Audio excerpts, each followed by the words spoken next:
So today, I want to show you how my clients, my consulting clients, the producers, the audio professionals I work with, generate leads for their business, or as I like to put it, create new opportunity for their business. That way, you can have wins like this, and this, and this, and this, and like this. Good stuff. I want you guys to have that. So let's talk a little bit about the process. How do we get projects? How do we get clients to work with us? And there's obviously a lot to it, right? I'm never the guy that's going to tell you like, oh, here's the easy way to do things, or here's the one step, or this or that. Not my style. It's just not the truth. But there are some important pieces that you got to have. And one of those pieces is having a process for bringing in work. And I see a lot of people that don't know the process or have trouble with it. They're only doing like a certain piece of it, but they're not seeing it all the way through. So I'm going to show you the system that my clients use to get clients, that my production company itself used to get clients and work, and it's awesome. Basically, it's going to make sure that you make a return on your investment of time and money, putting effort into marketing. You'll be able to control where you get work, how you get work, and it just makes things more predictable. Business is just about like having a goal, reverse engineering that goal, and doing the little action items you need to hit that goal. The problem is a lot of you have goals, but then you have no idea what you actually need to be doing on a day-to-day basis in order to reach that goal. So that's what we're going to change for you on this video. If you hear any shuffling in the background, that is my dog, who will be making a cameo in this with his butt noises, dragging himself around on the carpet. That's how we do things in this household. So before I get into the kind of content machine, as we'll call it, let's talk a little bit about the old way, okay? The stuff that maybe you're used to seeing now or that you're trying now. This is the old way of getting clients. We're just going to break down each one of them. The first is cold outreach, right? This is a big one that a lot of people teach. I'm not 100% against cold outreach. I think that if you're trying to reach out to a particular artist you want to work with or make connections with specific people, hey, reach out to them. Cold outreach, not a big deal. Now, the caveat to that is you better have good branding and be active, because the first thing they're going to do when you send them a DM or whatever it is they're going to go, they're going to be, who is this guy? They're going to check out your stuff. And if it's not on par, if you're not matching their output, if it's an artist that's putting out a lot of content and really doing the thing and you want to work with them, but then they come back and see that you're not doing any of that stuff, you're not even on their same level. So the caveat is, if you're going to do cold outreach, to make sure your shit looks good. The problem that I have with cold outreach is generally a low return on effort.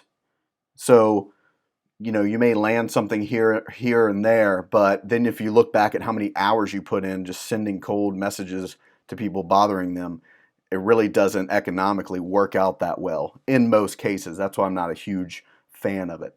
It's also really behind the scenes. So you're missing out on the opportunity to be creating assets for your business that are out there for everyone to see, that will work for you for as long as you're in business, right? We have content from Songwriting Team, my production company, that was 2, 3, 4 years old that people still come across and reach out to us and inquire about projects. And most of the time, I don't even know what video they're referring to, because it's that old, but it continues to kind of feed the business, which is amazing. When everything's just behind the scenes, you miss out on that. So cold outreach, not a massive fan of it. The second thing is obviously the big one, the word of mouth, referrals. Totally cool. I've said it a million times. I'm not going to waste a lot of time on it. Word of mouth is a byproduct of doing a good job. It is not a marketing strategy. You cannot control it. You cannot measure it in most cases. Having a referral strategy is great. Referrals are good if you actually have a referral strategy, which I talk a little bit about in one of the podcast episodes on Music Pro Daily from last week. So if you want to check that out, I think the title is 2 Ways to Get Clients Now, or Get More Projects, something like that. You'll see it. 2 ways to do something. We talk about referral strategy in that. So, third thing is, this is a big one. So for those of you, this one really breaks my heart. There are people out there making content, putting in effort to actually go out and do content. And I do give them props for at least trying. But the problem is, I call it dead content. Because they put content up and then that's it. That's where the strategy ends, and they just wait for people to hit them up. So you've probably tried tried things like that and say, Dan, I've made content, I've tried videos or posting in groups or whatever, and nothing happens. Like, well, because you're only doing one part of it. You're not getting any feedback to know if it's working. You're just relying on other people to reach out to you. Now, over time, some of that can start happening, but there's magic to having a complete process, and that's what I want to show you. So let's dive over to the new way. Sorry, I'm rushing here. I'm going a little fast because I'm trying to make my videos more compact so that you don't have to sit here for 4 hours. Brevity is what I'm working on. So this is the process that my clients use, the producers that I consult, to go out and land projects. Okay. So when they come and work with me, there's a couple things we do up front. The caveat here is you got to have a good brand. You got to understand who your market is. You got to have a good offer that your market wants, as well as one that makes sense financially. If you're just selling $20 beats or something like that, this is a little tough because it's so much effort for a little bit of cash back. I'm not quite the guy for that. There's other video and other people that talk about that stuff. But if you have an offer that is, $1,000 a song or something, then using this strategy to land 3, 4, 5 of those a month within the next 6 months is not uncommon, at least for my clients. And I think it'll make more sense when you see how it works here. You'll be able to at least connect the dots and say, okay, I see how that could work. And that's really the first step to anything. Then you can dive into the nitty gritty, which I'll try to do in other videos, or if you want to reach out and talk to me, we can do that as well. Okay, so first box here is obviously content. So you're creating content. This could be anything. This could be, maybe you're creating post in a Facebook group in a community and Reddit, or maybe you're doing Instagram stories or YouTube videos, or dropping YouTube videos on your personal page. Like with my clients, we try everything. We do everything. And this is where it really gets important to actually understand your market and content that's going to add value and get them to engage with it. That's what we're going for here. So when I say content, I don't have like a specific tactic or whatever. The tactics are going to change, platforms are going to change. I'll do another video on how to actually make content, but just so you know what I'm talking about, content can literally be anything. In this case, any organic content, any content you're making that you're not paying for, basically, that you're not throwing money at, so not paid ads. But if you're making posts in groups or dropping videos or doing posts on Instagram or Reddit forums or things like that, music communities, that's what I'm talking about. If you're throwing, events locally or whatever, you could technically put that into this category as well. That's what I mean by content. Anything that you're putting out there with the purpose of connecting with people in your market and adding value to them. So that could be literally, I think the videos I have on that is like 4 or 5 hours worth of videos on showing folks how to do that. So I can't go full blast into it, but we will, I'll do some videos on it, or reach out to me. This is way easier to just talk about with you in person. So basically what we're trying to do with content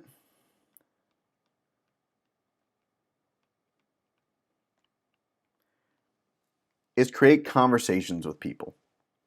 All this is about connecting people and building relationships, right? That's what all of this is about.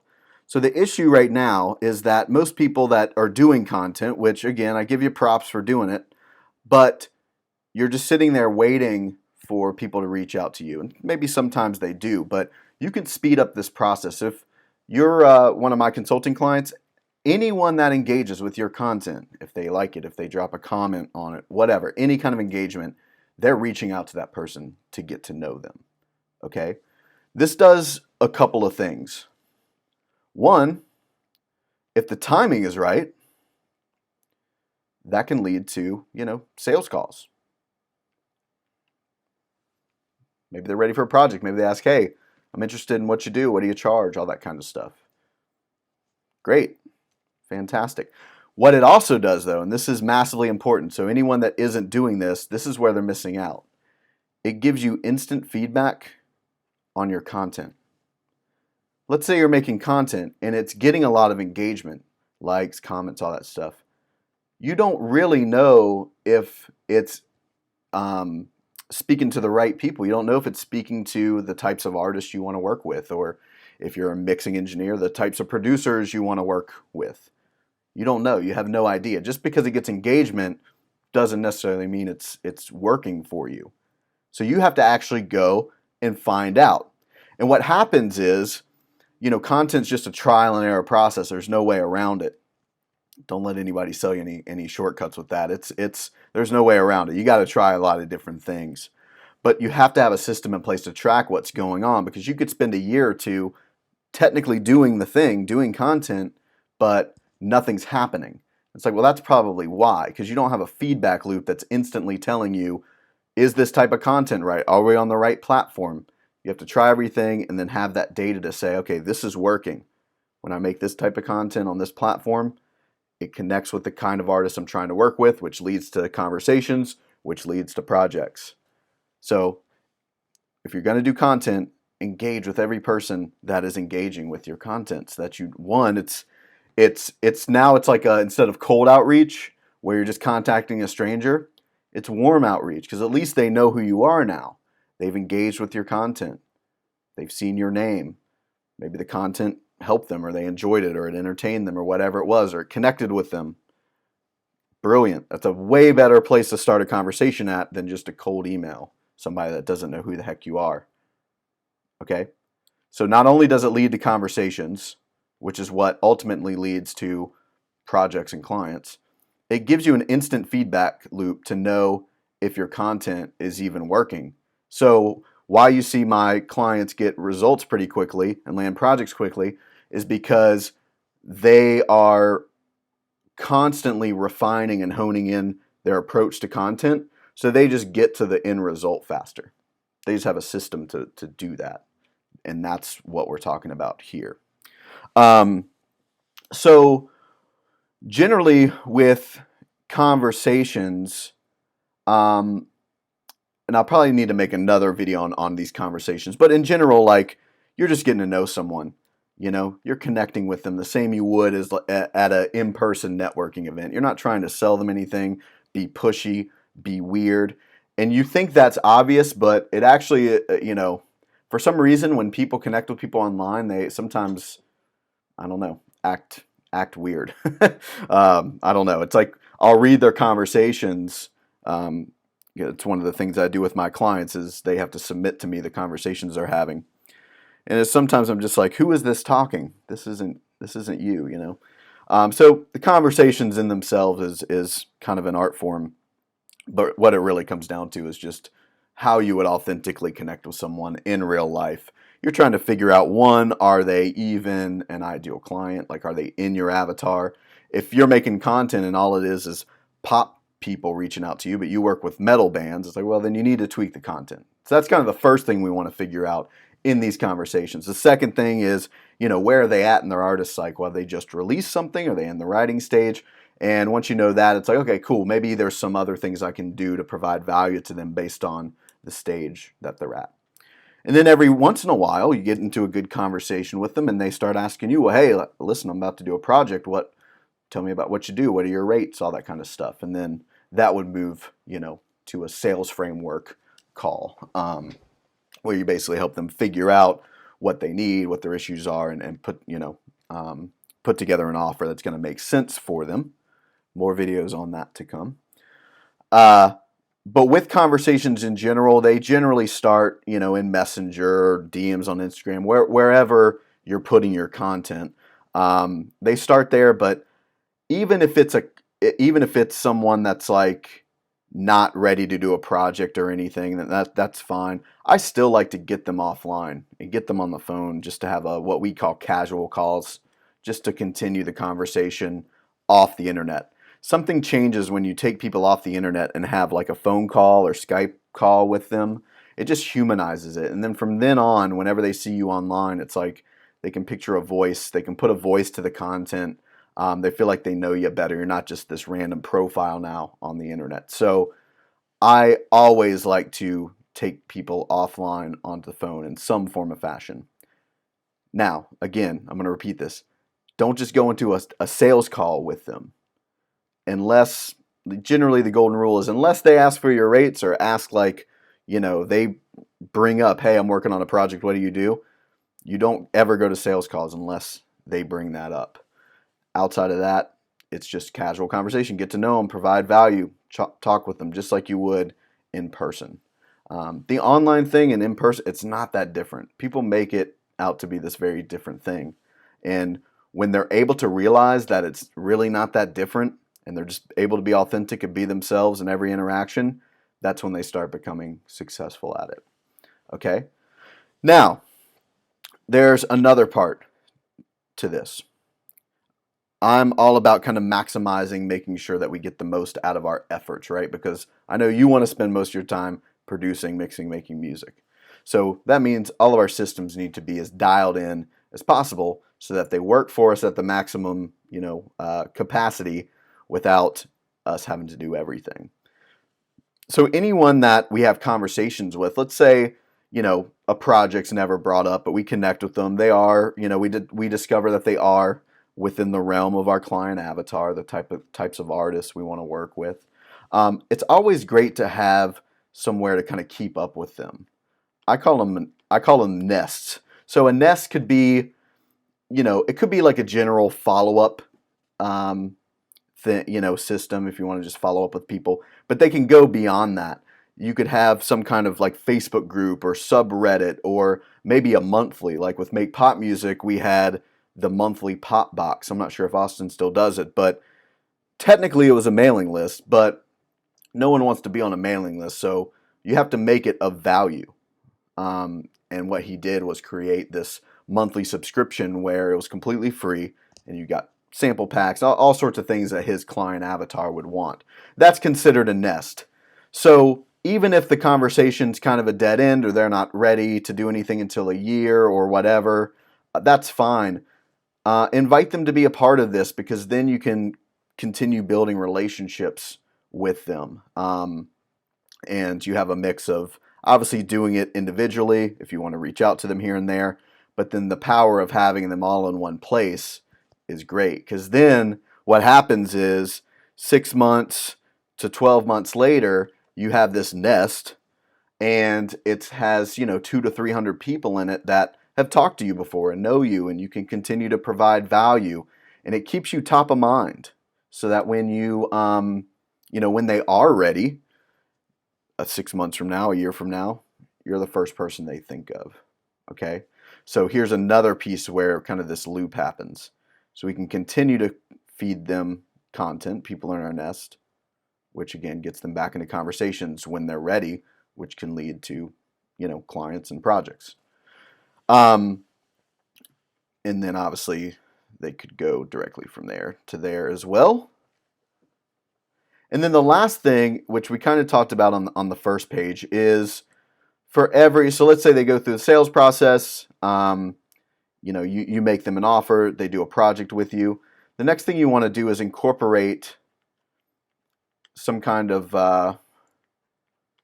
referral strategy in. And again, go back and listen to that podcast episode, Music Pro Daily, that I did last week, because I tell you a super easy way to just implement a referral strategy into your process. If you make it part of your process, it's the best way to do it. That way you don't have to like bring it up later or do any weird, like, I'll give you $20 if you tell people about me. My data has shown that doesn't really work that well. But if you just make it a part of your process, like, hey, listen, referrals are a part of my process. Given that I do a great job for you, this is what I expect back. Here's why we do it. If you make it a part of your process, it's not a weird thing. So then, of course, referrals lead back to, more sales calls with people that are being referred to you. And then before you know it, each month you're bringing in, 1, 2, 3, 4, 5 projects. And, if you're doing an average like 1K a song, pretty average, nothing crazy, boom, it's a great little living. And you have control. So here's where it gets cool. And sorry I'm going fast.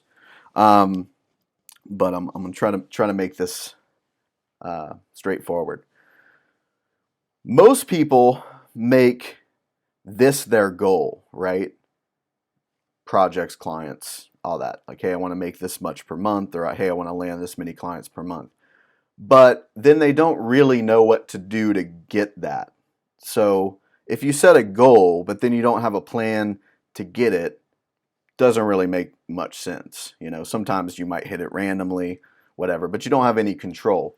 What's cool about this is where the consulting clients, the producers that consult, where they're focused on is here and here. Because they've dialed it in to where they know how many conversations they need to be having per month in order to hit the amount of clients and projects they want. And then they know, okay, in order to get that many conversations, this is about the amount of output I need to be doing as far as content. And literally you take your goal and reverse engineer it, and boom, you can actually have more control. So this is basically the content machine, the lead generation machine that my producers use to bring in projects. I'm trying to think if there's anything else that I want to include. Drop a comment if you have any questions or something doesn't make sense. But just a quick recap again. You make content. Anyone that engages with that content, you get conversations started with them. One, it's how you meet people, right? Use social media for what it's actually meant for, to be social. It's how you meet people, which can lead to clients. It's how you meet people that you can, build relationships in for the future by putting them in a nest and continuing to build a relationship with. And it also gives you instant feedback on whether or not your content's working. Is it speaking to the right people? Are you doing it on the right platform? All that stuff. And there's no way around it. You just got to try a lot of different things. And that's why it's massively important to be super dialed into kind of what you bring to the table, your unique angles, what kind of clients you work for, what are their problems, pains, desires, all that kind of stuff. So you can actually create content that people give a shit about, that helps them or educates them or entertains them, and adds value. But let's say you've gotten that piece down. Your conversations give you the feedback as to whether or not that's working and what to tweak and change. And then so basically the more what the magic it happens is the more you do this, the more you feed this machine on the front end, the better it starts working. It has like a positive flywheel effect. The more you feed it, the better it works. Because here's also what's happening. This is what I forgot. This is where it gets exciting. All this content you're doing, you're building what I call a force of assets that are going to work for you forever. By 6, 12 months, 24 months, now you have hundreds of pieces of content out there in the world that people just come across.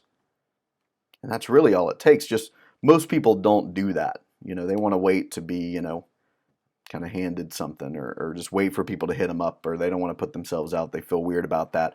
In a couple of days, I have a marketing mindset video dropping. So if you feel a little iffy about content, you're not sure, I get it. Watch the video on mindset for marketing. I think it'll help you get some clarity on some things. So, but anyway, you're building a force of assets as you're doing this content that's going to work for you forever. Like I said in the beginning of the video, my production company that I'm not even that active with still gets 10, 15, 20 leads a month. People that want to work with us from content we did, 2, 3, 4 years ago. It's pretty amazing. So that's why I find this is the best way to do it. With cold outreach, it's like the more projects you get in, the less you can do. So then what happens is you go through a period where you're really busy, but you haven't had any time to do marketing because you don't have a system like this that's working for you.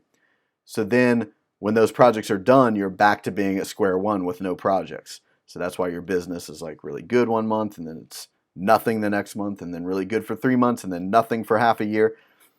You don't want to run things like that. While you're working on projects, this machine continues to work. The more you feed it, the more it works. So it's pretty awesome. Hope that makes sense. If you have any questions, reach out to me. There's a link below in the description to go through my complete masterclass at the end. It'll give you an opportunity to set up a free consultation call with me. We can break some of this down as far as what's going to work in your business, whether you're just starting to work with clients or you've been in the game for a while. That's another important point. This works for, this isn't really contingent on your experience level. It'll just look a little different based on your experience level. The content itself will look a little different. Obviously, if you've been in the game for a little while longer, you probably got more to share. But even if you're starting out, there's still things you can do to get this process started. So I'm happy to chat with you about it. Hope you enjoyed this video. Like and subscribe, and we'll see you next time. Thanks for watching.